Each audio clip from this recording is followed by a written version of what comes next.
Vote डाला cycle पर, लेकिन वीवीपैट में निशान दिखाई दिया कमल का।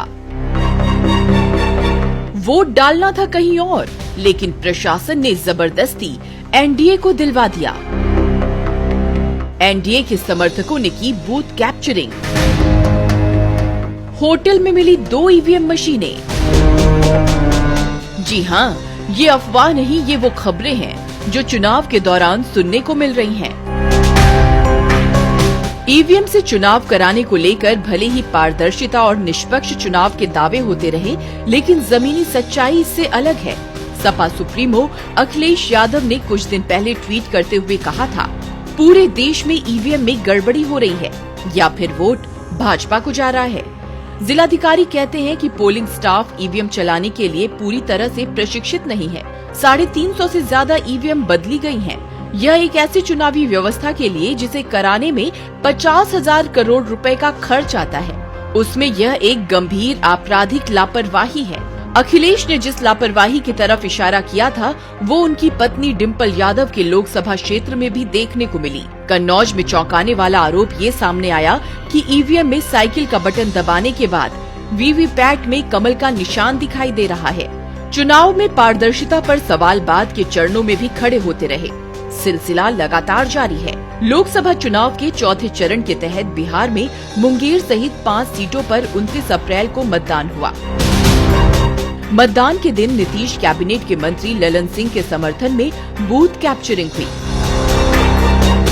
अंग्रेजी चैनल टाइम्स नाउ के क्रू ने जब ये सब अपने कैमरे में कैद करने की कोशिश की, तो गुंडई दिखाने वाले लोगों ने उन्हें भी मारा पीटा।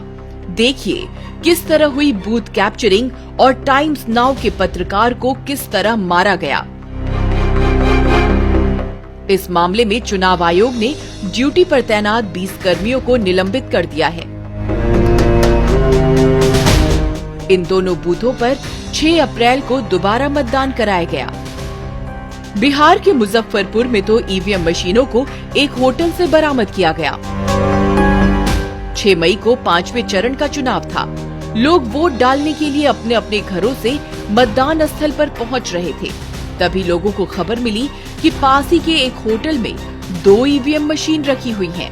मौके पर पहुंचे तो होटल में वाकई ही 2 ईवीएम मशीन, 1 कंट्रोल यूनिट और 2 वीवीपैट मशीनें रखी हुई थी। हंगामा होने के बाद स्थानीय एसडीओ कुंदन कुमार वहां पर पहुंचे और दोनों ईवीएम मशीन को अपने कब्जे में ले लिया। बेगूसराय और जमुई में तो मतदाता स्थल से ही वोटर्स का वीडियो वायरल हुआ, जिसमें वो साफ साफ कह रहे हैं कि प्रशासन द्वारा जबरदस्ती एनडीए प्रत्याशी के पक्ष में वोट डलवाया जा रहा है और पुलिस मूक दर्शक बनी देख रही है। आप भी देखिए ये वीडियो।